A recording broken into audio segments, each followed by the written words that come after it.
আজ তোমাদের সাথে একটা get ready with me video share করছি, কিন্তু এই ভিডিওর মধ্যে তোমরা দেখে বুঝতে পারবে যে আজকে আমার কোনো এক্সাম কিচ্ছু ছিল না।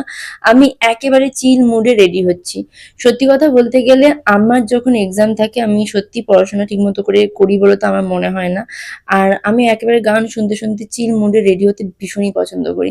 কারণ কি, গান শুনলে না আমার ভীষণ মনটা ভালো হয়ে যায়। 2-3 দিন ধরে মনটা একটু খারাপ লাগছিল, তাই ভাবলাম আজকে গান শুনতে শুনতে রেডি হই, মনও ভালো লাগবে আর এক্সামটাও ঠিকঠাক মতো করে হবে। যাই হোক, সেদিনকার পুরো ভ্লগটা অলরেডি আমার চ্যানেলে আপলোড করে দেওয়া আছে। তোমরা যদি এখনো না দেখে আসো তাহলে তাড়াতাড়ি করে দেখে নাও। যেখানে আমার চ্যানেলের নাম লেখা আছে ঠিক তার তলাতে পিন করে দিয়েছি। সেদিনকে কলেজে গোটা দিনটা কাটিয়েছিলাম, আর এত বড় চুলটা আমি বাদ দিয়ে না পারাতে মাকে বললাম চুলটা বেঁধে দিতে। নয়তো মাকে বলেছে আমার চুল আমি কেটে দেবো। যাই হোক, বেনুনিটা মা করে দেওয়ার পর হাতে ঘড়িটা পরে নিয়েছি, কানে আমার ইয়াররিংটাও পরা হয়ে গেছে।